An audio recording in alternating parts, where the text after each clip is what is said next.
Welcome to the Rare Books Department of the J. Willard Marriott Library at the University of Utah. The Rare Books Department is one of 5 departments within the Special Collections Division. Other departments include manuscripts, photo archives, audiovisual, and print and journal. Special Collections materials are held on the 4th floor of the Marriott Library and can be accessed by request in the Special Collections Reading and Reference Room. The Rare Books Department holds more than 80,000 items, including books, maps, ephemera, and realia, documenting the record of human communication, from Sumerian clay tablets to 21st century artist books. By actively collecting and digitizing material of historical and aesthetic importance, the Rare Books Department preserves a heritage of thought, artistic endeavor, and innovation that inspires the human spirit today. We provide reference, research, and educational access to local, regional, and international communities, strengthening the ability of faculty to teach, students to learn, and communities to find common denominators. The philosophy behind the Rare Books Department has long emphasized the importance of the book as a physical object. Some of the most meaningful interactions with our collections have occurred in the classroom, where students are able to hold history in their hands.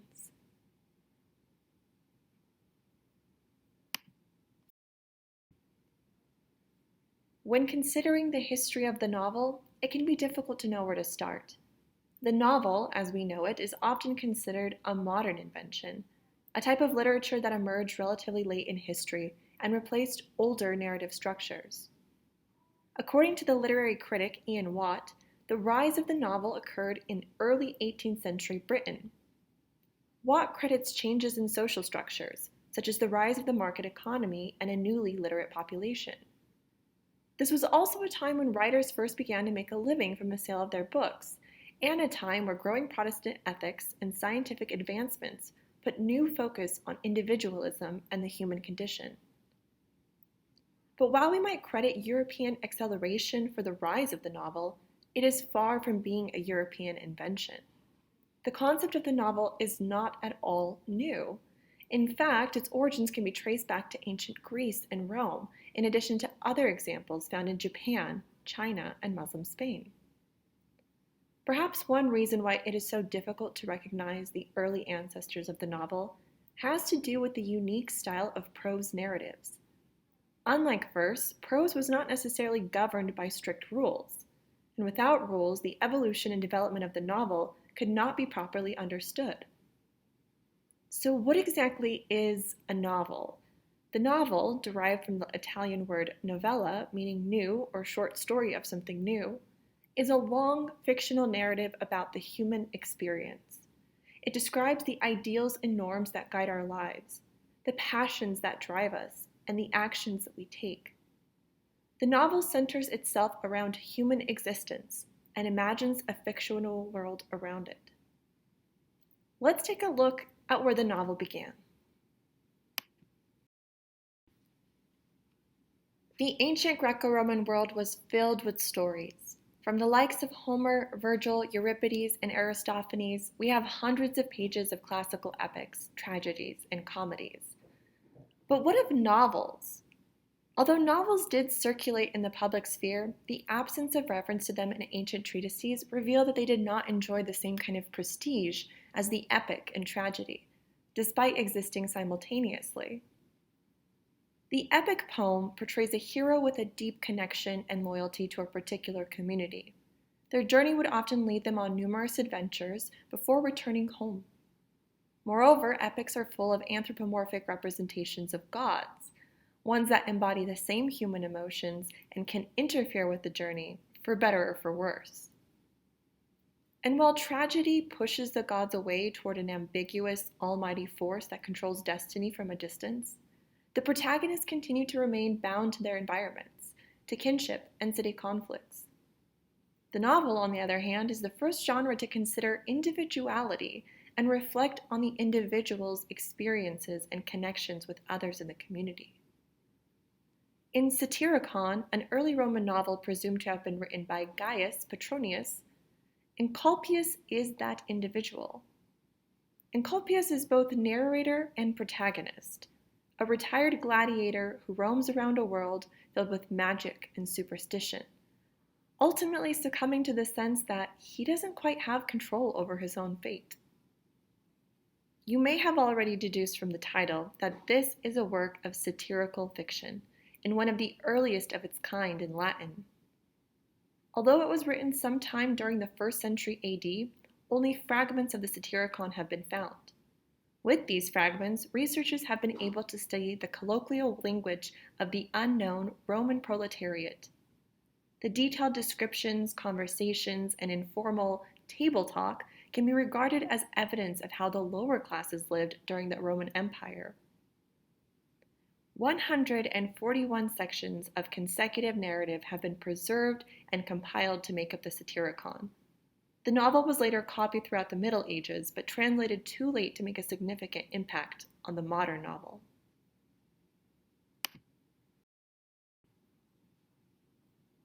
The Golden Ass by Apuleius is another example of the Roman novel.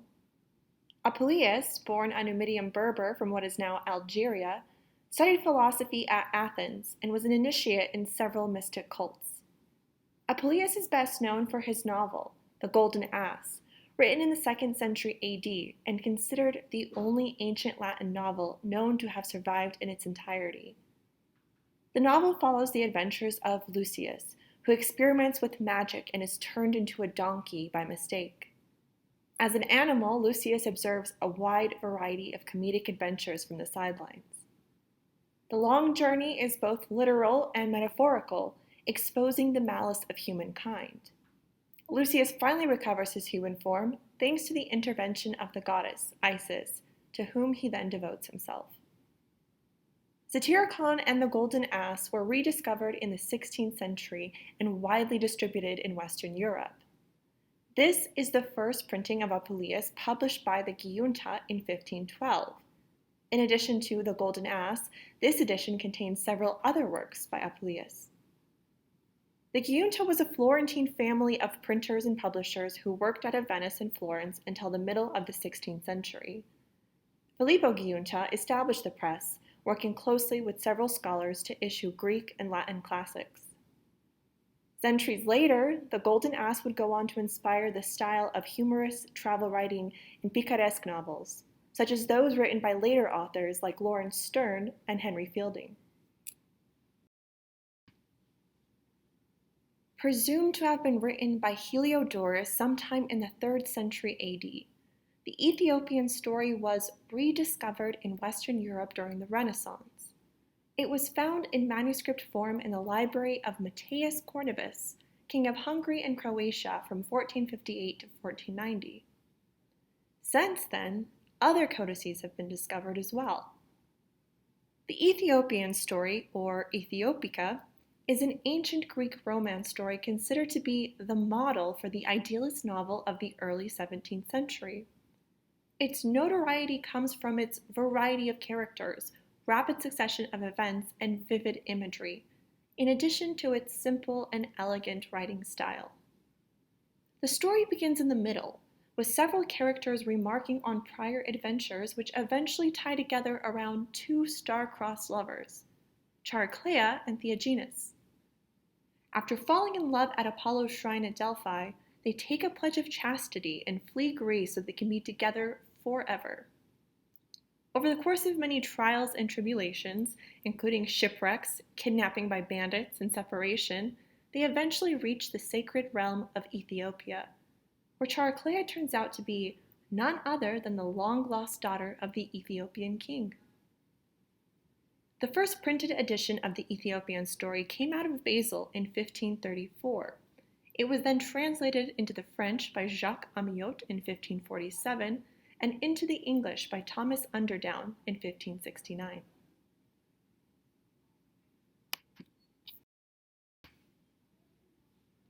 Satyricon, The Golden Ass, and the Ethiopian stories are just 3 examples of early novels which were rediscovered in Europe centuries later. But that is not to say novels did not exist beyond the Greco-Roman world. In Japan, Murasaki Shikibu's 11th century Tale of Genji can be considered a novel, and in 12th century Muslim Spain there was Hai Ibn Yakshan, written by Sufi writer Ibn Tufayl. Hai Ibn Yakshan is an Arabic philosophical novel that revolves around its title character, a little boy who grew up on an island filled with animals but isolated from other people.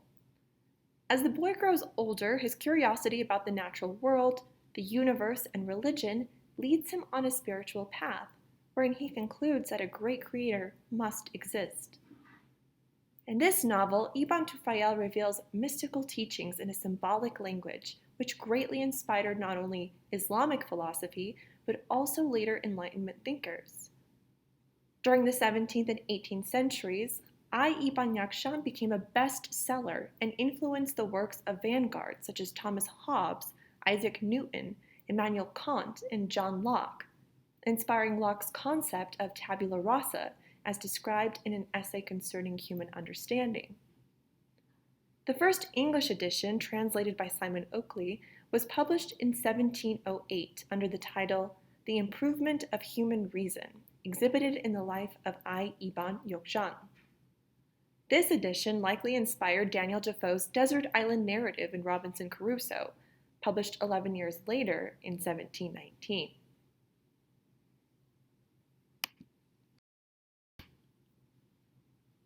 But when we think of the medieval period, we likely don't think of philosophical novels. No, we imagine knights, dragons, and fair maidens trapped in towering castles. We imagine the chivalric romance. Coming from the word chivalry, described as the medieval knightly system with its religious, moral, and social code, the chivalric romance is a type of narrative that became popular among the aristocratic circles of early modern Europe.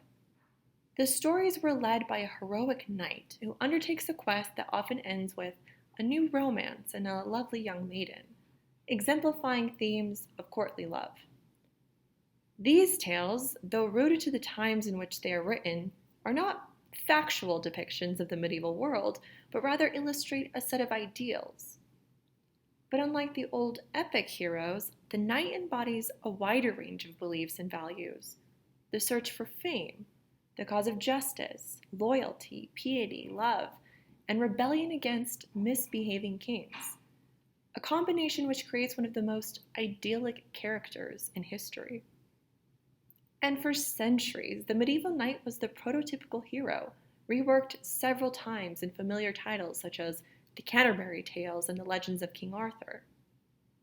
The Book of the Knight ZIFAR is yet another title, and the earliest known example of narrative prose in the Castilian language. It was written around 1304 by Fernand Martinez, Archdeacon of Madrid, Canon of Toledo, and notary for Kings Alfonso X and Sancho IV. The story gave birth to what would become a characteristic Castilian prose, preceding the more notable Don Quixote. The tale describes the journey of Sir ZIFAR, his wife Grima, and their two sons as they travel westward from India to seek Europe, a land of Christian hope and promise. This particular copy, made for King Enrique IV of Castile toward the end of the 14th century, has over 200 illuminations, illustrating civil and military life of the time, richly decorated with gold.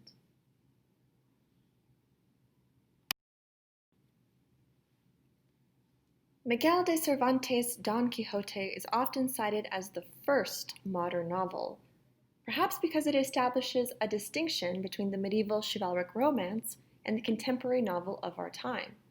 The distinction can be found in the novel's structure and form. Don Quixote is episodic, the narrative drawn out over a long period of time. But unlike chivalric novels, the adventures are united by common themes, like the nature of reality, reading, and dialogue, marking a transition from dramatic to thematic unity. Chivalric stories are disconnected rather than episodic, and while they might feature the same characters and settings, there is little to no exploration to the inner life of characters, not even the main protagonist. Cervantes, on the other hand, began to focus on the psychological development of his characters, particularly the anti-hero, Don Quixote, who does not see the world for what it is, and instead prefers to imagine that he is living out a knightly journey. Although stories of knighthood were considered old-fashioned by the early 17th century, Cervantes was still inspired by works such as the Book of the Knight ZIFAR and Amidas de Gaula. Like many of his contemporaries, Cervantes also enjoyed the newly discovered old novels, like the Ethiopian story and the Golden Ass. He argued that these stories appeared to be true to life, while the chivalric romances were packed with lies. First published in 1605, Don Quixote was an immediate success. Of the 400 original copies of the first edition, most were sent overseas to the New World, with the publisher hoping to get a better price in the Americas. But after a shipwreck off the coast of Cuba, only 70 copies made it to Lima, from where they were sent to Cusco.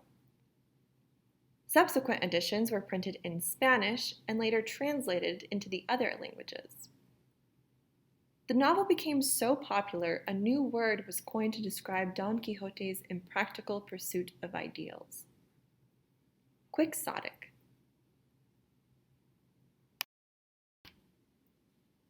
During the Renaissance, the distinction between history and fiction, that is, what is real and what is imagined, did not exist as it does today. All literature, regardless of the genre, was sold under the rubric of history and politics, and that included pamphlets, memoirs, travel literature, political analysis, serious histories, romances, poetry, and novels. That is not to say that readers could not distinguish between the two. Just like today, you could browse through the shelves of bookstores and recognize the ancient Greek novels, chivalric romances, pastorals, picaresque stories, and novellas. A little later, a new business venture called the circulating library helped establish the market for a mass reading public. Surviving catalogs for some of these libraries show that novels made up a large portion of what was stocked. In addition to circulating libraries, printing costs had also become far less expensive. By the mid-18th century, books, and particularly fiction, were no longer a predominantly aristocratic entertainment. As paper and printing costs got cheaper, books gained the power to reach readers of all classes. During the same time, journals like The Spectator began to advertise and review novels, influencing social and political reforms. The Spectator was founded by Joseph Addison and Richard Steele. In its first iteration, it ran as a daily publication from about 1711 to 1712. In 1714, the paper was revived, without Addison, appearing 3 times weekly for about 6 months. Circulation was approximately 3,000 copies, but Joseph Addison estimated that nearly 60,000 Londoners read the periodical. This is not an unreasonable estimate. Print runs in general were small at the time, but the circulation of printed material and the conversations that grew around them was facilitated by the rise of coffee houses in London. By the dawn of the 18th century, there were some 3,000 coffee houses in London, which proudly served people from a wide spectrum of social classes, but gained quick favor with a growing middle class. In issue number 10, The Spectator made clear its intention: to enliven morality with wit and to temper wit with morality, to bring philosophy out of the closets and libraries, schools, and colleges, to dwell in clubs and assemblies, at tea tables and coffee houses.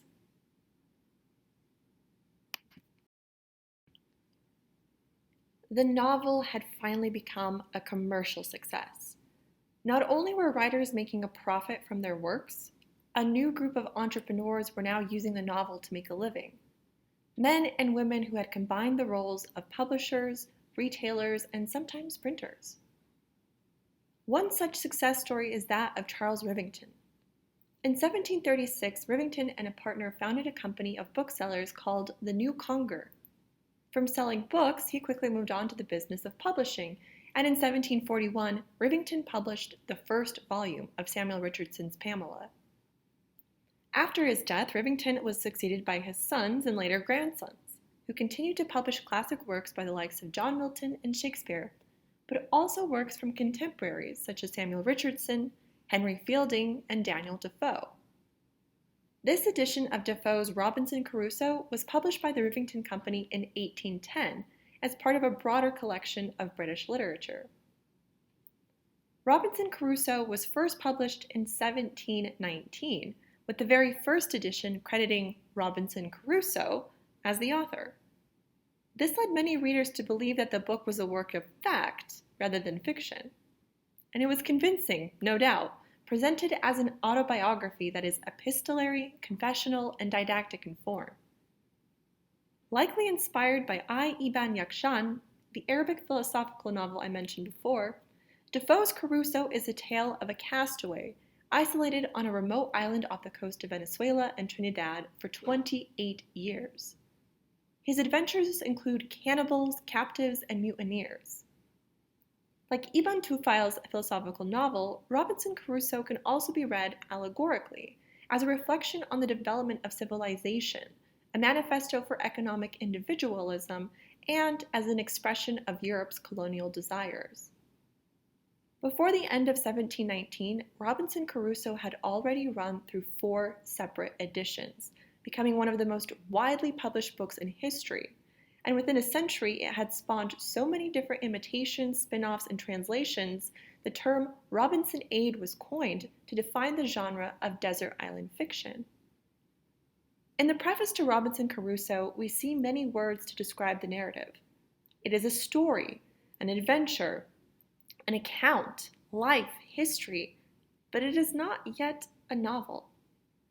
Although the noun existed, the concept was far from concrete.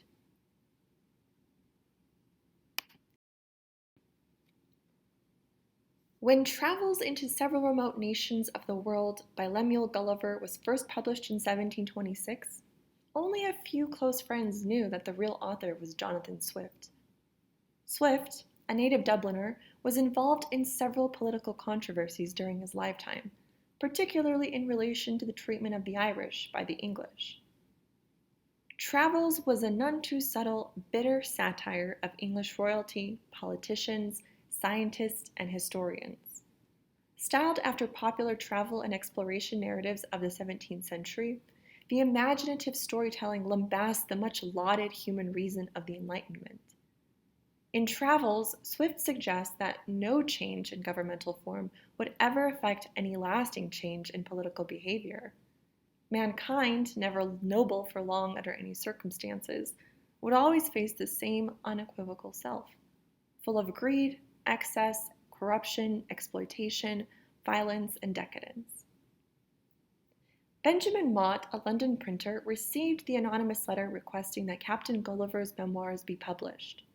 A manuscript, probably copied in the hand other than Swift's, was delivered, and 1 short month later, the book went on sale, after the publisher negotiated the softening of several passages. The book's first printing sold out in a week.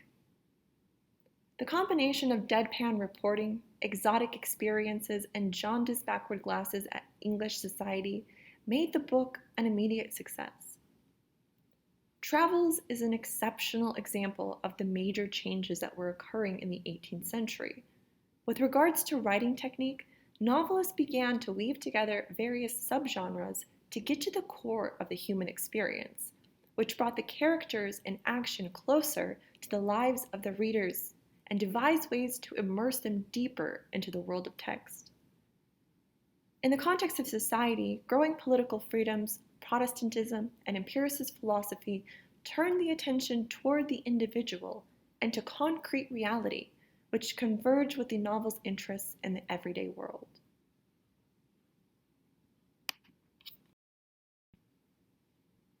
Many 18th century novels shared key characteristics. They were often moralistic in tone and didactic in style, focused around the inner feelings of the central characters. This was expressed in the form of letters or diary entries. Samuel Richardson used epistolary writing to the fullest. His first work, Pamela, is considered by many critics to be the first true English novel. Prior to becoming an author, Richardson made a living writing letters for illiterate members of his community. He also worked as a printer's apprentice and even established his own printing business before he turned to novel writing sometime in his 50s.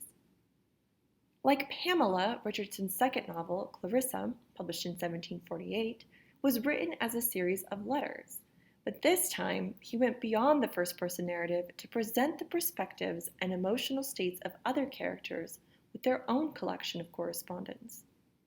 As such, readers were drawn into the psychological depths of both the protagonist, Clarissa, and the antagonist, Lovelace. To Richardson's horror, many readers of Clarissa seemed themselves to be seduced by Lovelace. This led him to rewrite the novel in later editions in order to make Lovelace more obviously villainous. Consisting of 9 volumes, Clarissa is considered one of the longest novels in the English language and regarded as Richardson's masterpiece. However, not all readers found Richardson's work appealing. Some found the moral grandstanding hypocritical and regarded the flawless characters as implausible and unrealistic, and others responded by putting their own pen to paper.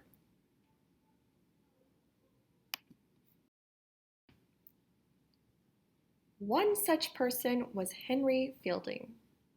Fielding initially had a career as a writer of politically satirical drama, but when a new law required the state to license any and all new plays, Fielding decided to turn to fiction and focused his attention on responding to Richardson's Pamela, a work he considered to have moral and technical limitations. In 1741, Henry Fielding published An Apology for the Life of Mrs. Shamela Andrews, anonymously. The following year, the novella was succeeded by The History and Adventures of Joseph Andrews, Fielding's very first full-length novel and a more subtle critique of Richardson. Joseph Andrews is the supposed brother of Pamela and the novel's protagonist. The story follows Andrews in his search for worldly wisdom as he travels the road home from London in a series of misadventures. The idea of the novel as a journey through contemporary society was later highly influential. But Fielding never called his work a novel.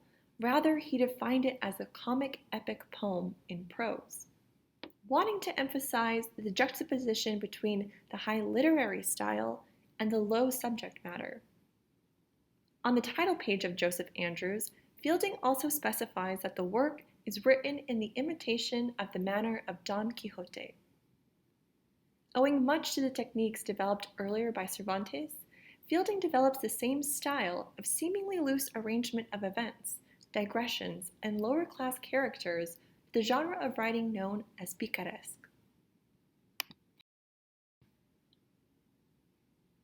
From the picaresque, we move to the unconventional, with Lawrence Sterne's 1759 novel, The Life and Opinions of Tristram Shandy, Gentleman.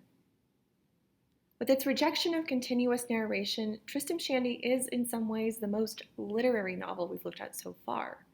This is likely due to the fact that Sterne was the only novelist of the century to have had a university education. With this knowledge, he was able to insert allusions to other literary works into the text.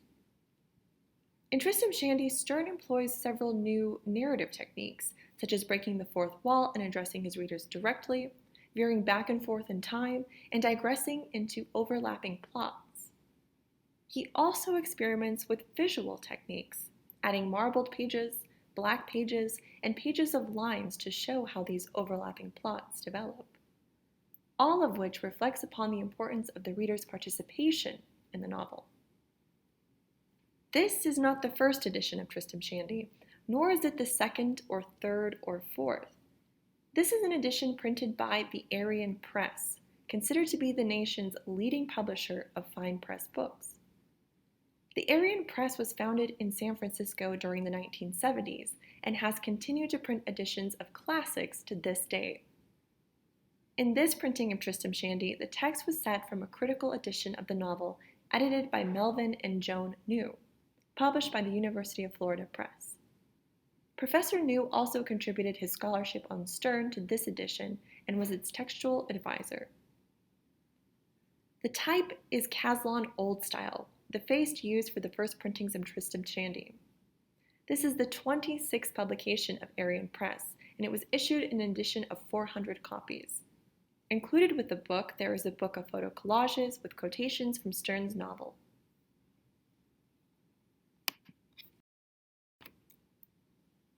Yes, even in the 21st century, Tristram Shandy continues to make an impact on literature and printing. Inspired by the 18th century novel, University of Utah English professor Craig Dworkin teamed up with the Red Butte Press, the Marriott Library's own Five Press, to create this little pamphlet. The colophon reads, Chapter 25 of the 4th volume of Lawrence Sterne's The Life and Opinions of Tristram Shandy, Gentleman, opens. No doubt, sir, there is a whole chapter wanting here, and a chasm of 10 pages made in the book by it. A jump in pagination confirms the lacuna. Chapter 24 is missing entirely. After 250 years, however, the novel is finally complete. Here at last is the missing chapter, designed to fit neatly into the first edition with a simple snip of thread. The interpolated text uses all of the historically consistent English words in which the letter F can be substituted for the letter S, or vice versa, and still result in a legitimate word. Each sentence is based on grammatical constructions found elsewhere in Sterne's novel. The text was written by Professor Craig Dworkin with design by David Walsky, binding oversight by Emily Tipps, printing by Claire Taylor and Chris Dunsmore, production management by Marnie Powers-Torrey, paper by Robert Bouchert, all aspects supported by staff at the Book Arts program at the Marriott Library.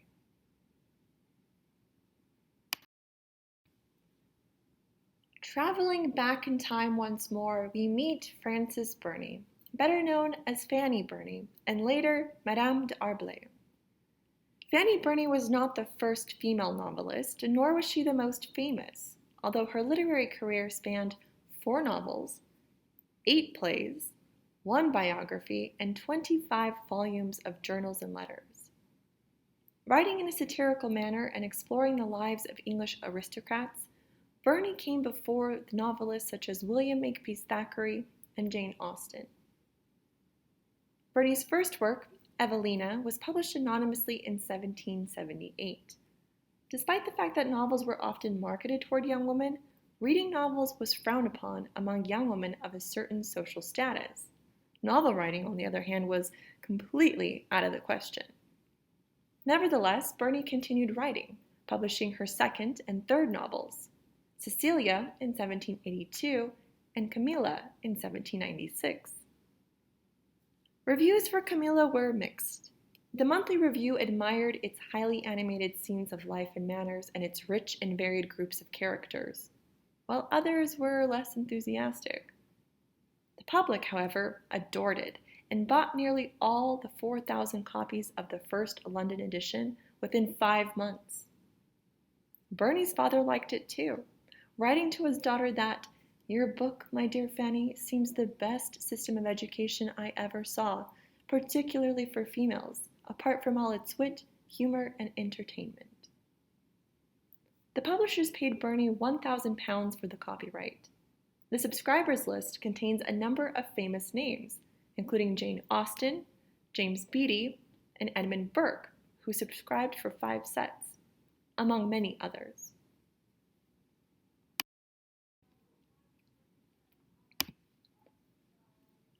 At the end of the 18th century, the French Revolution, followed by a long series of wars, changed Europe's political and cultural landscape. For many, the past, present, and future were now things that could be questioned, analyzed, and modified. History, society, and nation became new focal points in the eyes of many writers. A new literary genre was born, the historical novel. Walter Scott's Waverley is considered to be the first true historical novel. In his attempt to make the past come alive again, Scott reimagined history in a way only novelists could do. Compiled with thorough historical research, Waverley reads as fact, but also makes one question the existing historical perceptions and puts one into the imagination and emotional state of its characters. As such, Scott was able to attract a far wider market than any historian could. Waverley follows a young English aristocrat traveling to Scotland in 1745 at the time of the Jacobite Rising, an attempt by Charles Edward Stuart to regain the British throne for his father, James Francis Edward Stuart. When the novel was first published in 1814, the events of the rebellion were still fresh in the minds of Scots readers. However, the setting of the Scottish Highlands, a place that still obeyed the old rules of chivalry, added an aspect of adventure not seen in the novel for centuries. With Waverley, Scott established a new literary form, stylistically and intentionally different from the Gothic novel, and in comparison with popular history books. The trope set the story against a factual background, but did not overload it with documentary details to avoid slowing down the imaginary narrative. The success of this new kind of storytelling was instant throughout England, Scotland, Germany, and France and the United States, where pirated copies swamped the market. This first edition printing was published in an edition of 1,000 copies.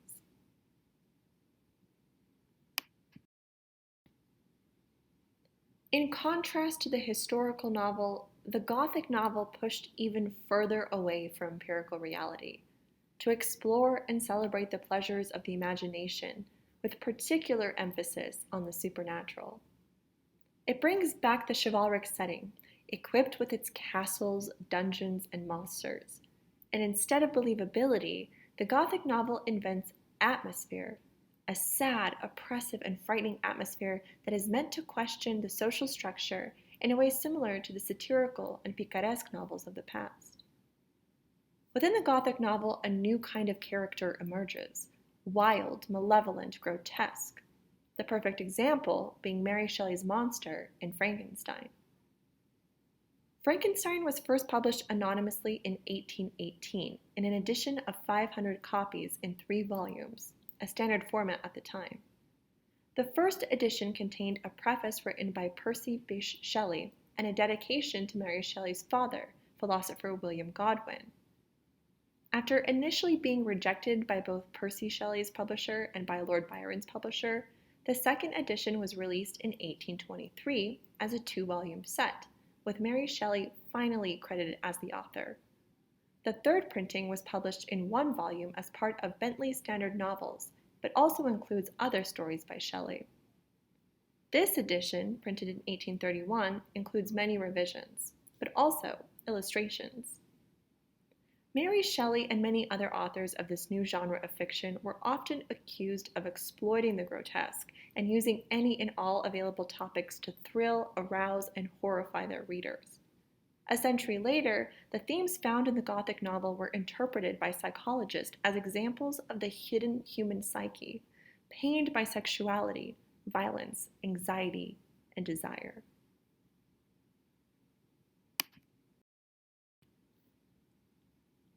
The novel became established as the dominant literary form during the reign of Queen Victoria from 1837 to 1901.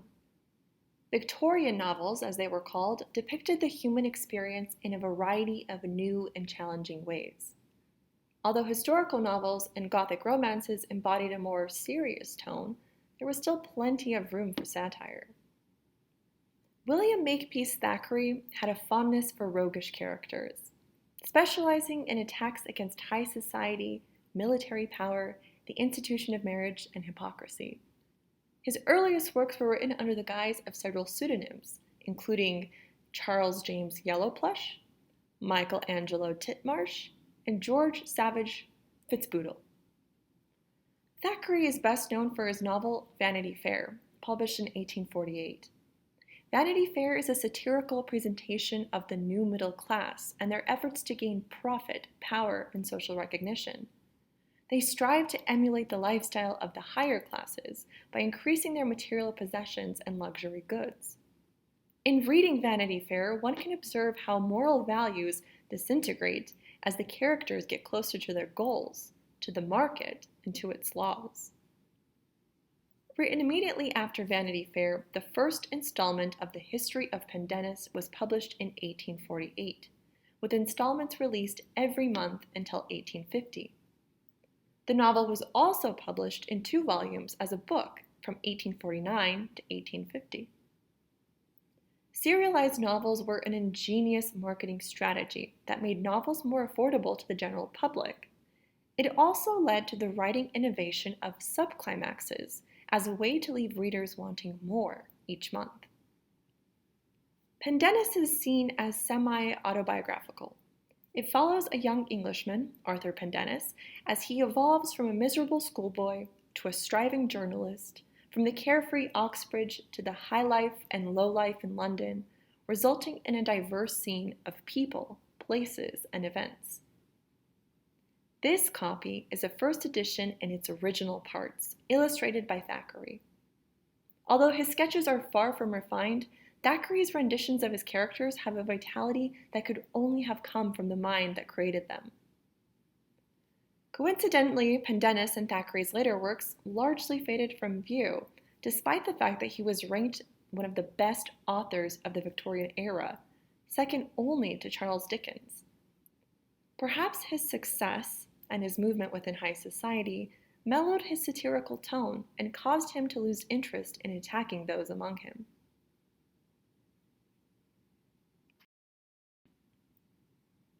The Victorian period changed the relationship between authors, publishers, and readers.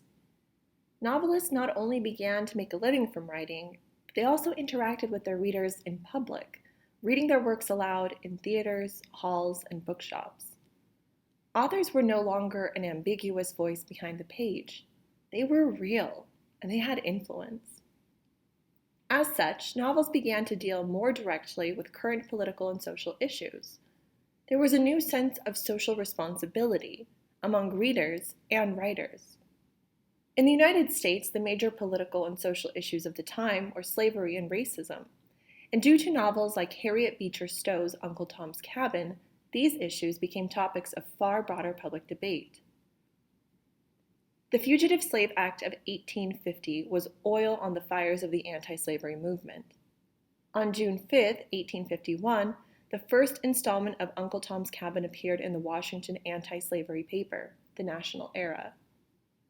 Although at first there appeared to be little interest, the story gained an ever-increasing audience as weekly episodes followed. In book form, it became a runaway sensation. In its first week of publication, 10,000 copies were sold. Within a year, 300,000 copies had been purchased. That the novel intensified the debate over the role of slavery is an understatement. The novel has been described as exploding like a bombshell, its social impact on the United States greater than that of any book before or since.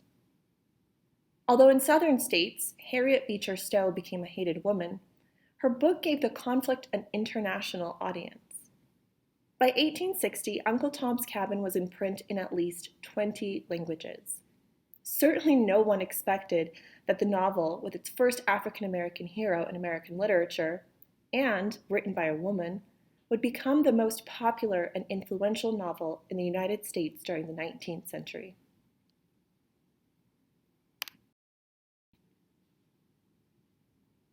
The novel proved to be a serious, flexible, and successful medium for the exploration of philosophical ideas and attitudes, with one great example being Herman Melville's Moby Dick.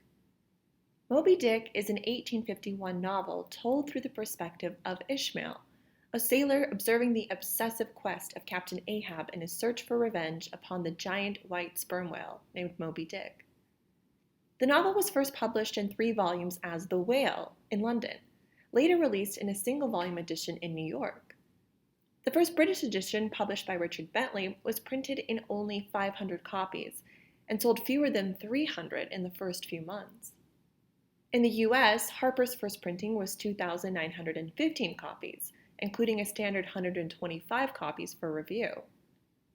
After 3 years, the first edition was still available.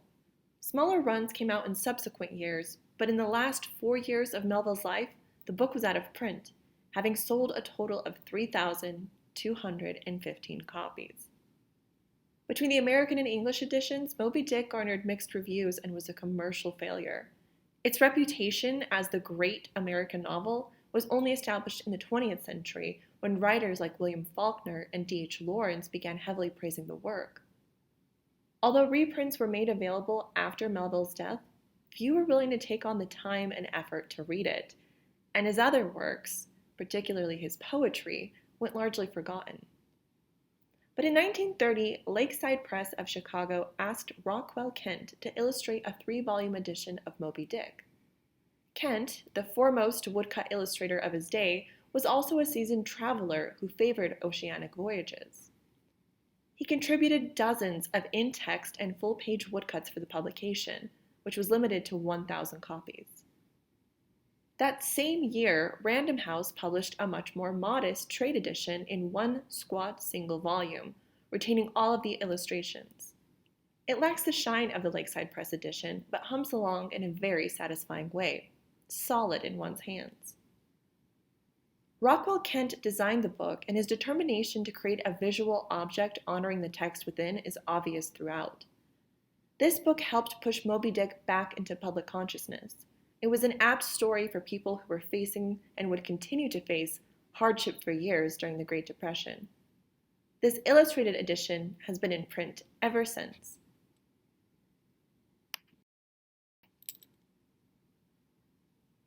The Aryan Press, which was discussed earlier for its rendition of Tristram Shandy, also published an edition of Moby Dick in 1979.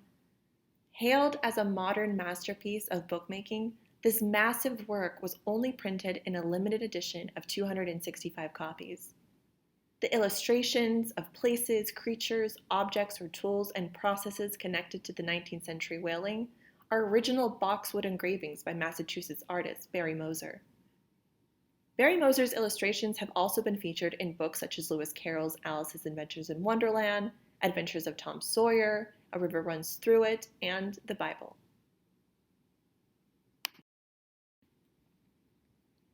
The combination of text and image is a feature that dates back to the earliest works of literature. Illuminated manuscripts that entice the imagination more than the words themselves. It also became increasingly common as innovations in printing allowed text and illustration to be set up and printed together. Woodcut engravings and metal etchings were added to a wide range of books, including scientific and technical works, children's books, and novels. The first edition of Alice's Adventures in Wonderland included 42 illustrations by John Tenniel, a cartoonist for the magazine Punch. Writing under the pseudonym Lewis Carroll, Charles Lutwidge Dodgson's now famous novel was intended solely for Alice Liddell and her two sisters. Dodgson had made up the story to engage the bored children during a series of outings. Afterwards, Alice asked Dodgson to write the story down, and in 1864 he presented his manuscript to Alice as a Christmas gift. Friend and novelist Henry Kingsley saw the manuscript and encouraged Dodgson to publish the book. Dodgson consulted another friend, George MacDonald, a popular writer of fairy tales and fantasy. MacDonald read the story to his children, who thoroughly approved of it, with his 6-year-old son declaring, "I wish there was 60,000 copies of it."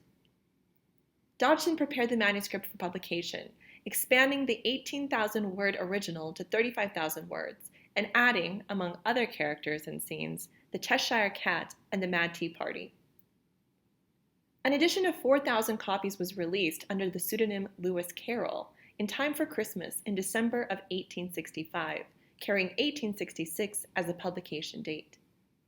By 1884, 100,000 copies had been printed.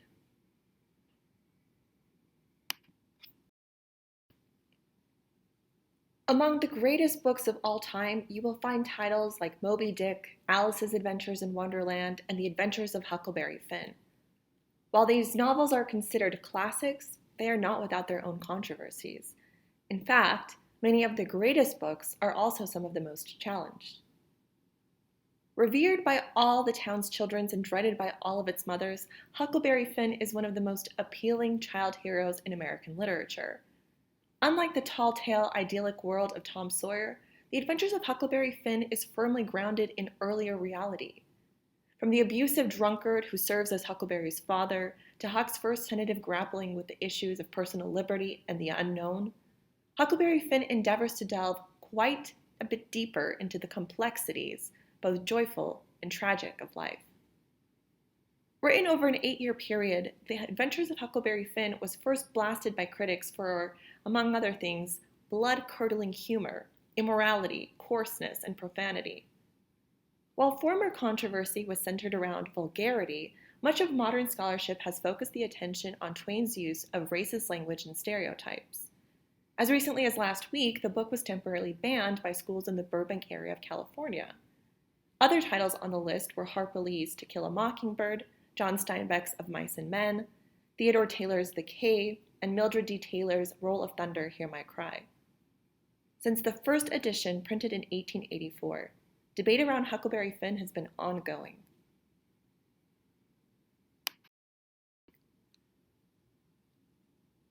At the turn of the 20th century, it seems that the novel had reached full maturity. With its various forms and genres, the novel was able to portray a complex human experience that did not simply imitate or illustrate a pre-established set of norms and values. The rise of industrialization increased the trend toward realism, in contrast to idealism. Realism then evolved into naturalism, which portrayed even harsher circumstances and pessimistic characters rendered powerless by the environment. The environment of the American frontier was the backdrop to Willa Cather's 1918 novel, My Antonia. Cather was an American writer who achieved recognition for her Prairie trilogy of novels, which included O Pioneers, The Song of the Lark, and My Antonia. Her work was praised for bringing the American West, particularly frontier life on the Great Plains, to life, and making it personally interesting to readers across the country. The novel is told in the narrative perspective of Jim Burden, an orphan boy from Virginia, and Antonia Shimerda, the elder daughter of Bohemian immigrants. Its impact continued well into the 21st century, inspiring book artist Barbara Tenenbaum to create the large-scale project Mining My Antonia. The artist book, which came out in 2012, includes a large map, 5 etchings, a book of excerpts, and fragments from a 2010 installation at Reed College. Bound as a softcover pamphlet using reproduction fabrics from the late 1800s, the portfolio features a wood frame to house and display the prints. The etchings, automated drawings, were made while listening to a recording of My Antonia. The work was letterpress printed in an edition of 30 copies, signed by the author. Our rare books copy is labeled number 9.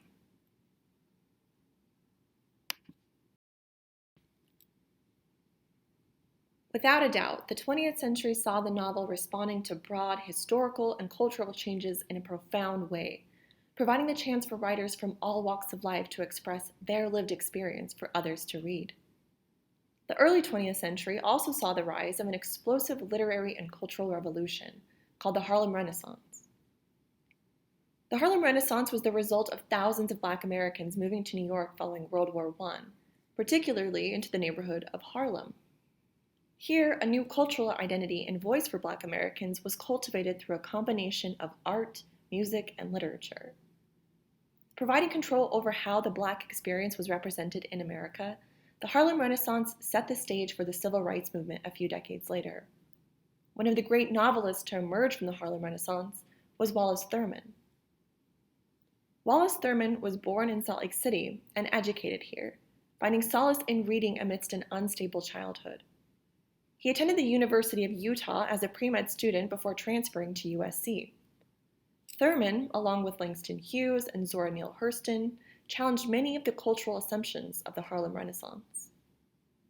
A bold and innovative editor and writer, Wallace Thurman arrived in Harlem in 1925, establishing a home that became a gathering place for young artists who participated in a revolt against establishment arts. His ability to read 11 lines of text at a time helped him land a job at the Macaulay Company Publishers. He was also the circulation manager of the magazine, The World Tomorrow, and the founder and editor of the 1926 journal, Fire. Thurman was and still is best known for his novel, The Blacker the Berry, his first published book. Though other novels touched upon issues of racial injustice, Blacker was the first novel to address prejudice within the Black American community regarding skin color. The novel follows the dark-skinned protagonist from a mostly white community in Boise, Idaho, who leaves home at 18 traveling to Los Angeles and then New York City, where she finds a lively lifestyle but continued rejection by the Harlem community. Wallace Thurman left Harlem soon after publishing his third novel, The Intern, and moved to Hollywood, where he wrote screenplays. Tomorrow's Children, starring Sterling Holloway, dealt with court-order sterilization of the poor, ideas and themes drawn from the third novel. Thurman drew a salary of $250 a week, purportedly the highest salary paid to a Black American anywhere in the United States at the time. Another Wallace, also with ties to Salt Lake City and the University of Utah, is Wallace Earl Stegner. Stegner was an American novelist, short story writer, historian, and environmentalist who was often called the Dean of Western Writers. Stegner's 1971 novel, Angle of Repose, won him the Pulitzer Prize in 1972. Wallace Stegner received his BA in English at the University of Utah in 1930 and his PhD from the University of Iowa in 1935. But despite teaching at some of the most prestigious schools in the country, such as Harvard and Stanford, the Stegner family donated his papers to the University of Utah, where they are held in the Manuscripts Department of Special Collections. As writers, having access to such a collection is an incredible privilege. With 29 boxes, the collection contains personal and professional correspondence, journals, manuscript drafts for work both published and unpublished, research material, memorabilia, scraps, books, and his personal typewriter. The Rare Books Department also holds first editions and later editions and variants of all of his work, many of which are signed.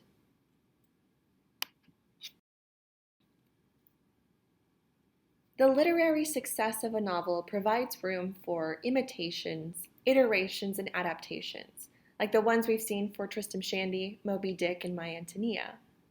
But did you ever expect a novel, such as Stegner's Angle of Repose, to be transformed into an opera? Angle of Repose, an opera in 3 acts, was presented as a tribute to the twin bicentennials of the nation and the city of San Francisco. The music of the opera was composed by Mr. Embry, and the libretto was written by Oakley Hall, both professors at UCLA. The story of the opera, effectively structured in flashback sequences, concerns 3 generations of Californians and their struggles from the opening of the West to the present.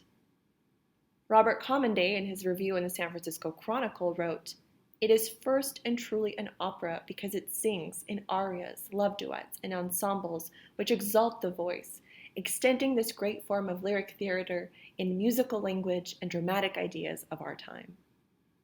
In addition to a commemorative program which includes short biographies for those involved in the production, the opera was also published as a libretto. Libretto, Italian for booklet, is the text used in or intended for an extended musical work, such as an opera. It typically contains all the words and stage directions, similar to a play script.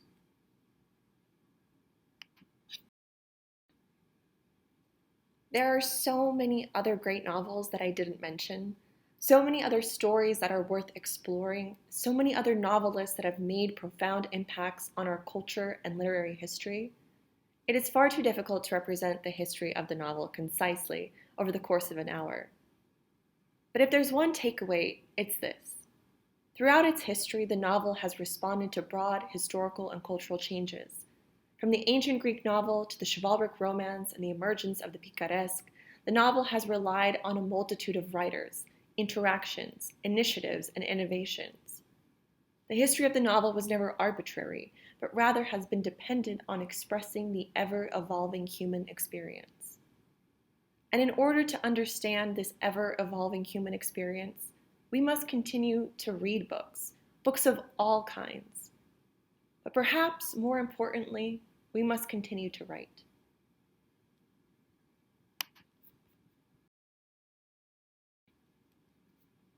If you liked this virtual lecture, be sure to explore the Rare Books virtual lecture series, with presentations that touch upon a wide variety of different subjects. Here you can find even more digital resources for reference and research. Here you can learn what a book is exactly, and what makes a book rare. You can also gain insight to the vast networks of the book's history, and explore how early manuscript influenced the design of the book for years to come. Dive deeper into politics, science, and literature, and celebrate the Spanish language with an introduction to Jaconic's artist books. And just when you think you've had enough, learn how to transform your creative writing to make your very own artist book. Once you're done exploring the virtual lectures, head over to the digital exhibitions page. Our digital exhibitions are compiled from past exhibitions that were physically displayed in the Special Collections exhibition gallery on the 4th floor. We're currently working on updating our digital exhibitions, so be sure to check back for more. The curation of each exhibition is centered around a specific topic or theme. For example, our most recent digital exhibition focuses on radical political literature in the 20th century.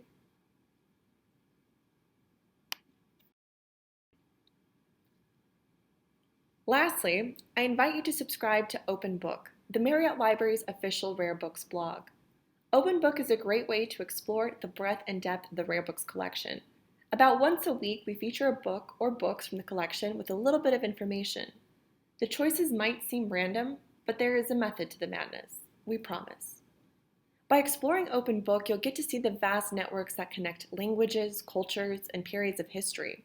Plus, you'll be able to impress your friends, family, and even professors with tidbits of knowledge from each post. To subscribe to the blog, enter your email and hit subscribe. To search our archives, click on View All Rare Books Posts.